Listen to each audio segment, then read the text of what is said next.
Thank you for joining me for Everything But the Experiment, Tips for Working with Diabetic Mice. So we're going to be talking about diabetes models, but primarily how you're actually going to take care of them and plan your experiments so that you get the most consistent results. So there are a lot of models with human-like diabetes phenotypes, and we'd like to discuss some of those and how you can best plan your experiments in your husbandry to get the best results for those experiments. So before I go into the actual talk, I'd like to introduce you to the Jackson Laboratory and our mission. I'll give you a little bit of brief background. We are an independent nonprofit organization that focuses on mammalian genetics research to advance human health. And our mission is really to discover the precise genomic solutions for disease and empower the global biomedical community in the shared quest to improve human health. And so we can do that in three different ways. We have research staff here in our main campus, and we do function like a small university in that regard, and we do research just like you guys do. So we investigate genetics and the biology of human disease using mice as a primary model. Secondly, we provide resources, and you probably know us pretty well from our JAX mice as well as our clinical and research services. But what you might not know is we have a lot of bioinformatics data and technical publications and a lot of freely available mouse-related information on our website and in affiliated websites. And finally, we sponsor traditional conferences and hands-on workshops and do a lot of education of scientists. And so a way to give back to our community, a number of these courses and conferences that we offer on our Bar Harbor campus, as well as some other off-site locations. And so we offer high school internships, as well as there's graduate students that come to work with those researchers, and also postdoctoral fellowships. In addition, I'd like to talk a little bit about mice that we have available for all of the world to use. So many people do not realize that we are actually funded by the NIH to collect and to distribute as many unique strains of mice as we can. And I think we actually have closer to 8,000 strains now, and every year we're importing new strains from other investigators who've published their unique models. We have a really high quality for our genetics and our animal health, and we have a number of programs in place to maintain that genetic quality as well as monitor and exclude certain pathogens from our facility.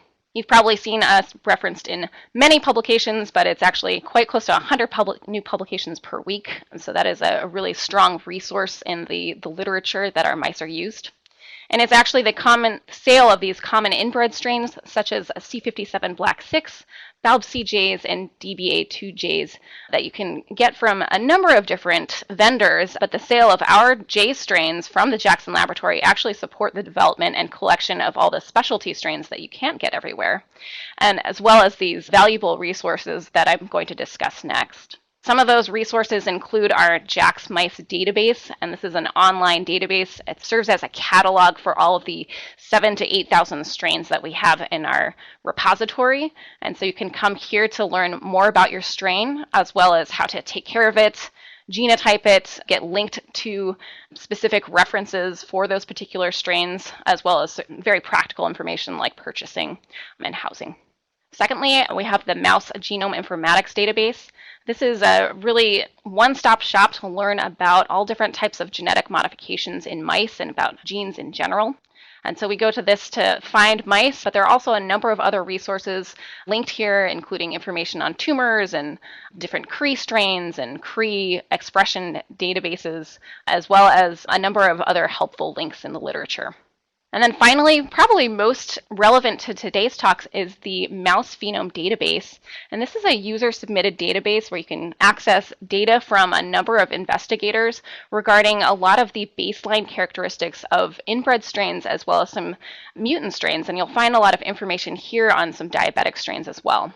Other than that, we have a number of other unique resources, so definitely check out our website to learn a little bit more about what we have to offer for free. So let's get into the meat of our talk today. I'm really interested in active learning, which is a strategy in teaching that gets you more engaged in the learning process. And throughout the talk, I would actually like to focus you on 3 different learning goals. And that is to recognize the characteristics unique to diabetic mice, and then to plan experiments using these mice, and then implement strategies for handling and housing the mice for their best welfare and the most consistent experimental results. So let's talk about what these unique characteristics that are present in diabetic mice. So it's actually really helpful to first start about talking about diabetes in general, since it is the disease and it's a very prevalent disease. So this is actually a slide when this talk was first created. It's data from 2003 about the worldwide incidence of diabetes. And in 2003, that incidence was 194 million people were affected by either type 1 or type 2 diabetes. And at that time, there was a prediction that in 2025, 333 million people would be affected worldwide. And so you can see here the distribution of all those diabetic numbers of people that are affected. So actually, in reviewing this data and reviewing this talk, I wanted to go back and look at what kind of new data was available. And I went back to the same resource from the International Diabetes Federation and was shocked to see that actually this data is pretty old. That previous data was pretty old. And actually, we surpassed the original prediction that was predicted to reach 333 million by 2025. We actually surpassed that a number of years ago. And we're actually now at 387 million people in the world that are affected with either type 1 or type 2 diabetes. So this is a pretty shocking statistic, and it's actually predicted to be 205 million more people affected by diabetes by 2035. So if history repeats itself, we might be worried in the next 10 years that we might actually surpass that prediction. So clearly it's a very important, economically and health-wise, important disease to be studying. What are those two types of diabetes that I referred to earlier? There's type 1 and type 2.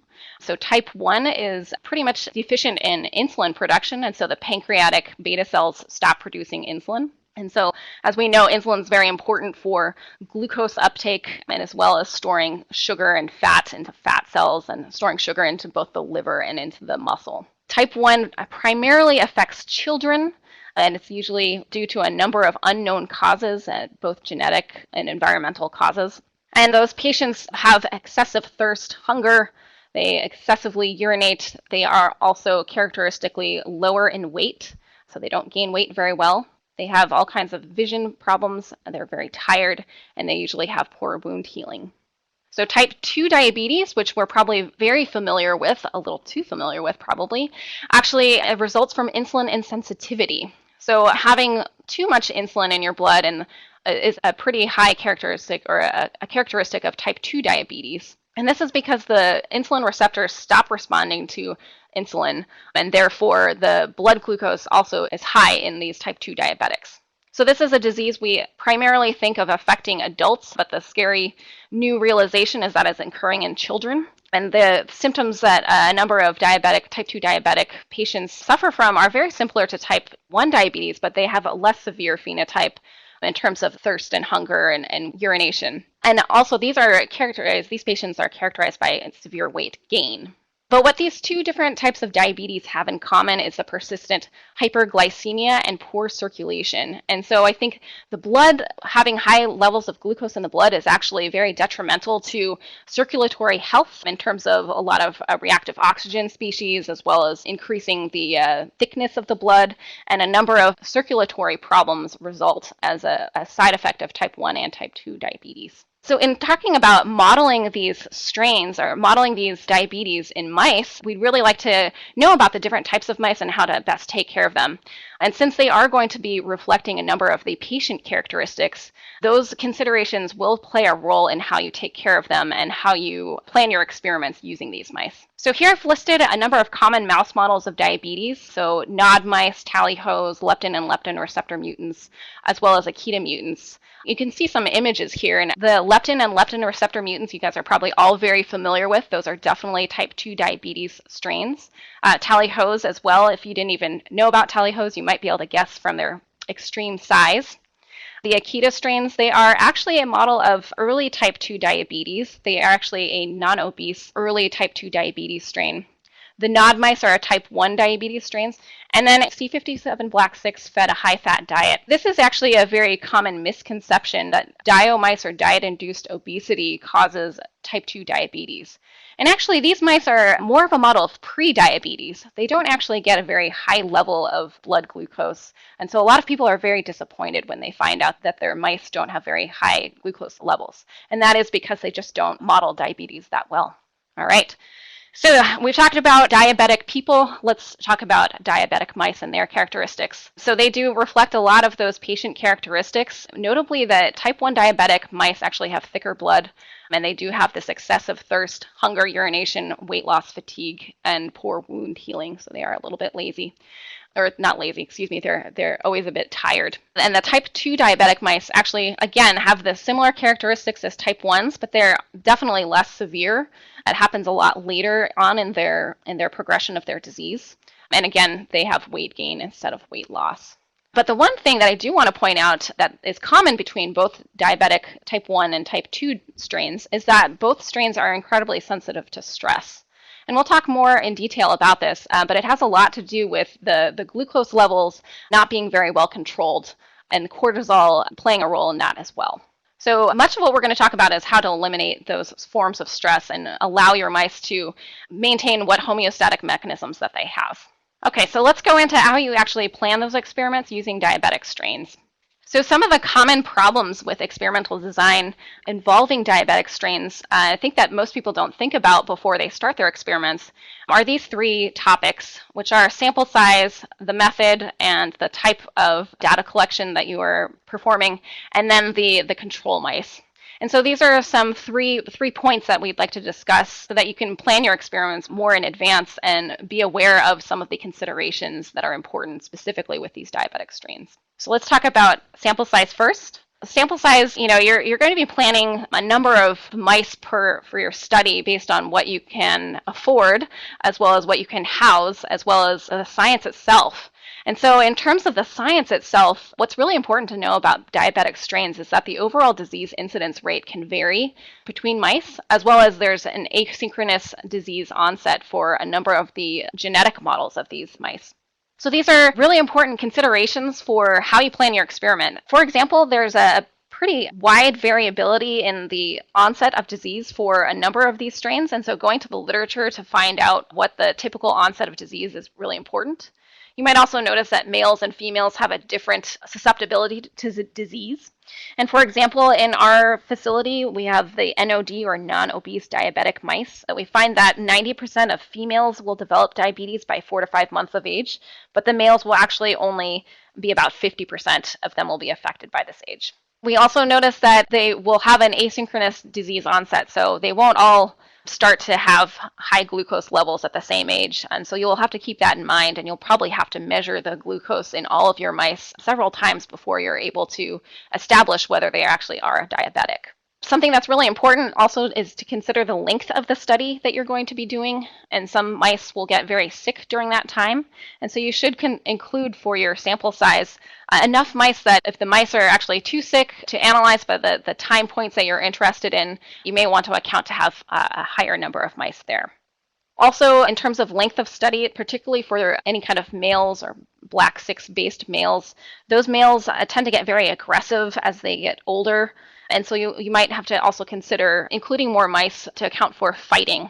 So the bottom line is really, if you can, do a pilot study in which you can do a power analysis based on the experimental readouts that you are analyzing and see if you're actually going to maintain statistical power.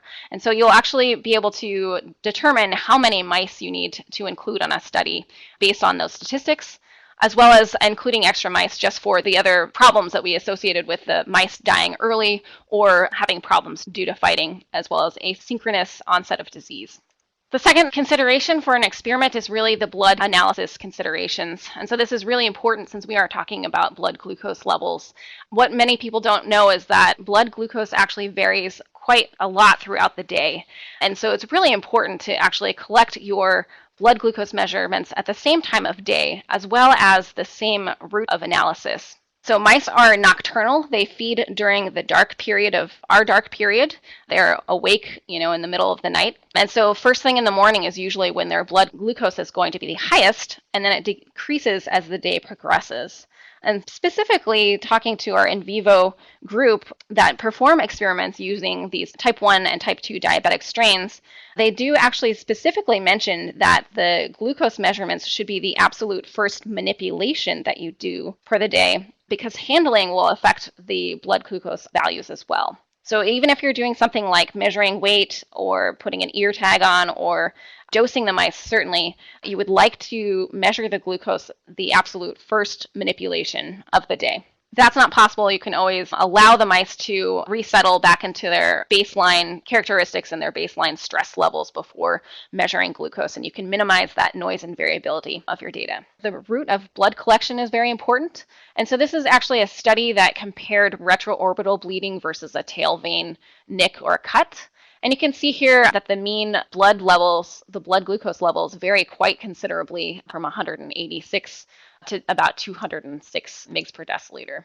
And so do actually always measure from the same route, because you can actually get different values based on which part of the animal and which blood collection method you're using. So sample at the same time of day and from the same route. Particular to type 1 diabetic strains, blood collection is actually pretty important. A very important consideration for these type 1 diabetic strains is that understanding that these type 1 strains actually have this very severe blood thickening as the disease progresses does actually affect your ability to collect blood. And so first of all, because it's thicker, actually getting enough blood to come out, either by at the tail or even retroorbital, or even if you're doing a submandibular bleed, you may actually notice that as the disease progresses that it'll actually be more difficult to get the blood out. So you might see some clotting in the tubes that you're collecting, but also if you're collecting from the tail, you're actually going to have to work more of the blood out of the tail by milking it a little bit more. And that repeated milking actually causes a number of problems in terms of tail damage, leading to necrosis and a lot of stiffness. And so as we talked before, because the wound healing is impaired, that repeated milking of the tail to get enough blood out to read in your glucometer is actually going to affect the appearance and the tissue of the tail. So be aware of that. One of the in vivo study directors recommended potentially actually increasing your sample size to twice as many mice, such that you can get data every week by milking tails of mice every other week. So half of the mice that you would milk those tails and get their blood glucose on week 1, and then the other half you would milk those tails on week 2. So you would have overall larger number of mice, but you would get data every week from half of the mice. That's a possibility of how you might work around that. The final consideration that we'll talk about is really selecting a control strain. And so a lot of people don't realize that actually the genetic background of the mice in which the mutation is created has a really big effect on the phenotype. And so here I'm showing you black 6 mice that are OB-OB, so these are mutations in leptin. And then the very large mouse, of course, is the homozygous mouse. The smaller mouse is the heterozygous. And so the black 6 mice, actually, these are a model for type 2 diabetes, but they actually have a very transient hyperglycemia that starts off pretty high around 8 to 10 weeks of age, and then that declines over time. And so that's very different from a different genetic background, which is the BKS background with the same mutation. So the same leptin OB-OB mutation, but on a different genetic background. Actually, those mice continue to have an increase and sustained high level of hyperglycemia throughout their life. So it is really important to choose mice, the unaffected mice, from the correct genetic background. So in this case, we can either consider littermate mice, such as this homozygous heterozygous mouse that only has one copy of the OB mutation, or an inbred strain such as the C57 black 6. So this is a congenic strain as denoted by the nomenclature here. So another C57 black 6J mouse would be appropriate or could be an appropriate control. As I discussed earlier, the NOD mice, which are the non-obese diabetic strains, those actually are inbred strains, and so they don't have a control within that same inbred strain. They are the inbred strain. And so for a lot of those models, you actually have to consult the literature, or even this link here that we have to an article in which we talk about related inbred strains that could be used for NOD controls. And then finally, if you have a mixed genetic background strain where it's not congenic, not like a pure black 6 or pure BKS background, for example, your best approximate control would be an F2 hybrid. And so that would be a hybrid between the 2 inbred strains, and it would be the second hybrid between the offspring from the F1. Also, these mixed genetic background mice, if you can get the littermates as controls, that's going to be a very good genetic control. So the bottom line really is to consult the literature for the most appropriate and acceptable control strain in your particular field of research. But I just wanted to make sure that you guys were aware of these other possibilities as well. All right, so just to summarize this first part, do a power analysis and a pilot study if you can to determine the appropriate sample size. If not, just include extra mice to account for those non-responders, anybody who's going to die. Make sure you have enough mice to start your experiment. Always sample at the same time of day and from the same route for your blood collection, and then identify the best control strains by examining the literature and considering the genetic background of your strain. All right, and to round out the last part of our talk, we're going to actually talk about those housing strategies and a little bit of the biology of why these strategies are implemented. So I mentioned a couple times before that these diabetic mice are actually very sensitive to stress. In particular, they're very sensitive to another phenomenon called distress, and that's when stress becomes unmanageable. So when the biological cause of stress functions the biological function such that the animal cannot respond to it, this is the phenomenon of distress. And diabetic strains are very, very sensitive to stress and distress. So if we look at this graph here on the x-axis, we can see that it can go from a low stress to a very severe stress level. And then we can look on the y-axis about either animal welfare or their ability to adapt. And animal welfare is shown in the black spots and the adapting capacity in the white spots. So as stress level increases, the animal is able to maintain their homeostatic mechanisms by secreting things like cortisol, increasing their cardiovascular responses, and a number of other physiological changes. However, once stress gets very severe and prolonged, those mice actually can have a very difficult time adapting to that stress, and the body is just not able to adapt appropriately. And so the animal goes into a state of distress. And as you'll notice, animal welfare decreases as those animals get into a state of distress. And I'm sure all of us have been in both of these situations that sometimes, that's an uncomfortable situation. So it's definitely true for diabetic mice. And it makes sense because you can imagine that a lot of your results are going to be obscured if the animals are in distress, as they're diverting a number of their resources away from homeostatic mechanisms and trying to deal with the stress. So our goal really is to decrease that amount of stress.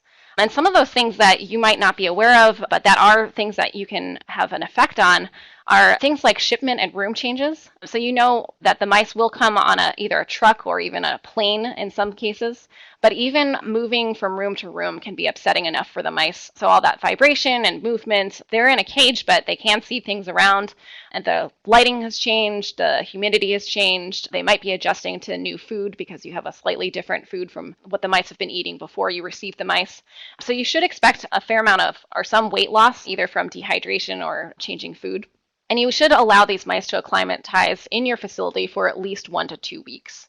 So even considering, again, room changes can have that effect. And that actually does happen in our in vivo pharmacology services group here in Sacramento. Just moving from one room to another does actually have a pretty major effect on those mice. Also consider the housing. So single housing is definitely more stressful than group housing in most cases. So those mice actually are very social, and so they like to be around other mice. It's very stressful for them to be alone. And they actually do expend more energy in order to keep warm. And so that can affect those diabetic phenotypes as well. There are going to be cases in which you have to separate mice if they're fighting. So do keep in mind that's going to be a balance between optimal housing conditions between the stress of being alone versus the stress of being in a fighting group. Finally, handling. This is where all of the lab technicians and scientists who are monitoring these mice and using for the experiments, they should be very cognizant about how gentle they are, even in terms of weighing the mice. That could be very stressful for them. Compound administration, which we said before, the oral gavage is actually a very invasive procedure for them and very stressful. And again, we talked about how glucose monitoring should be performed first in the day, since that is going to be a very, very affected phenotype and readout. The temperature is actually a very important consideration as well. So mice tend to be able to maintain homeostasis between 26 and 34 degrees Celsius. And as that gets colder and colder, they go into stress and distress and eventually death. And this is actually because as the temperature decreases, the metabolism has to increase. And so as the metabolism is increasing in order to maintain body temperature, the mice are going to be subject to losing a lot of weight. And they already have issues with their blood glucose. So being able to keep on that weight is going to be a problem if the temperature is too low. So do keep in mind that it should be relatively warm in your facility. And also our technicians complain that it's almost too warm for people. So if it is feeling a little too warm, that might be okay for your mice, and that might actually be correct. Something that you may not even know is that cage level, the shelf level, can actually affect the onset of diabetes and maybe even some of the phenotypes. So this is a study that was done in 1991 showing that where on the rack the NOD mice are housed actually affect when their disease onset occurs. And so if they're on the bottom shelf, they actually have about 20 weeks of age is about when you start seeing 50% of the mice having the phenotypes arise. The middle shelf, there's maybe a little bit later, but in the top shelf, it's almost twice as long before those mice develop that phenotype. And that shelf level is probably another measurement for how much light they're getting. So near the top shelves, you're probably going to get more light coming from the lights in your room. And on the bottom shelf, you're going to have less light. And so that light consideration might be something that you'll want to think about in where you're housing the mice as well as your light cycle. We talked a bit about this, about drugs themselves, so the types of handling and the dosing, but the route of drug administration does also affect the distress as well, so the blood glucose, but directly through stress and distress. So this is an experiment that was done in our in vivo pharmacology services using the non-NZO mouse strain in testing the effects of rosiglitazone on the blood glucose levels. So in this study, they allowed the mice to acclimatize for 1 week, as you can see.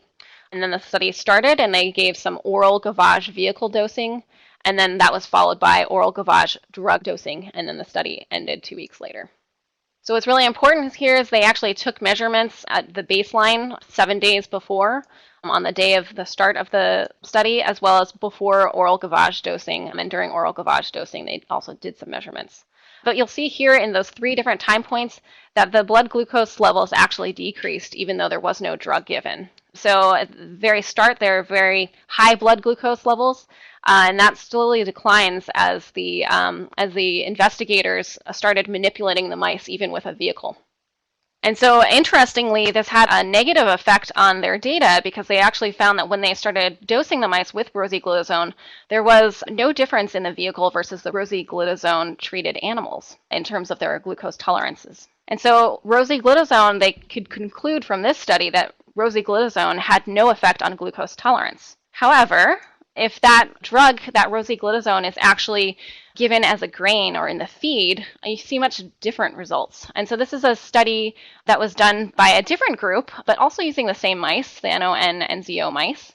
But they actually administered the rosiglitazone through the grain, and so through feed, and just allowed the mice to eat. And so if you look at this data highlighted here, you'll see that the control mice that were not treated with rosiglitazone had a very high glucose level, very similar to what we had measured before the study of the in vivo study that we did on the previous slide. And that rosiglitazone actually did, as expected, reduce the blood glucose levels. And so this really does highlight the significance of the route of administration of the drugs, and that if you can give the drug in a less stressful manner, obviously food is going to be a lot less stressful than a person picking them up and handling them, you can actually see that those phenotypes are revealed that would have been masked in a different handling method. Let's now move on to room health status. That's something that maybe a lot of people don't consider, is actually the status of the room and the number of pathogens that you allow into a room can actually affect the phenotypes of these diabetic strains. And so in particular, the NOD mice, or the non-obese diabetic strains that we've been talking a lot about for the type 1 diabetes, they actually have their phenotypes are reduced when they're exposed to pathogens. And so for these mice, specific pathogen-free housing is recommended. So keep that in mind as well if you're using some diabetic strains. We talked a little bit about housing configuration, but we'll talk about that in a little more detail and how that can benefit or hinder your experiments. And so we said that group housing overall is overall good for reducing stress levels, as well as being cost effective in your facility, being able to use fewer cages for the mice. So not only is it cost effective, but there's also, again, we mentioned the social interaction and the warmth that's provided. However, the downside of this, of course, is especially in males, especially as they get older, there is risk of fighting. And so that's obviously going to be problematic from a stress standpoint. And then there are also experimental limitations in whether you can group house them or not. Perhaps the way that they were shipped to you, you don't have the right configuration of mice. You don't want to mix mice from different cages into each other. And so sometimes they'll have to be housed in a lower density. And then, of course, there's floor space. So that's going to depend on your institutional policies of how many mice you're allowed to have in the cage. And also, if you're working with diabetic strains or type 2 diabetic strains that get obese, they're actually going to run out of floor space. And so you may have to consider the length of your study and how long and how large those mice are going to get, and in terms of the floor space that you're allowing them. So you may have to reduce housing density for these long-term experiments where the mice get very old, and also to alleviate fighting, as well as if you're doing any kind of wound healing experiments. If there are any kind of wounds on the mice, they actually need a little more room so that they're not bumping into each other and causing more wounds to occur that weren't intentional. And then obviously, of course, follow your institutional policies for the housing density that's recommended. Also, the cage conditions. We talk a little bit about actual bedding and enrichment. And so bedding is important, as we discussed that mice urinate more frequently. So especially the type 1 diabetics, but also the type 2s as they get much older and much more severe in their phenotypes. So do you consider using some sort of cellulose-based bedding, such as Alpha Dry, or increase the cage changes to once per week for any kind of urine issues? As the in vivo study directors actually recommend for the type 1 diabetic strains to always have Alpha Dry, because that actually improves the conditions of the cage quite significantly. Also, do not use corncob bedding for any of the obese strains, and this is because those obese mice will start to eat the corncob bedding instead of their food, and so they will not get the proper nutrition and they won't gain weight as expected. And some of those phenotypes, those diabetic phenotypes, are very highly linked to the ability to gain weight. Also, add enrichment as necessary. So enrichment also minimizes distress and stress and promotes normal behaviors. And so the mice are actually overall happier and have a better well-being. So they do like to hide inside of these little igloos and houses. They do like to tear up nesting material, so go ahead and use those nestlets.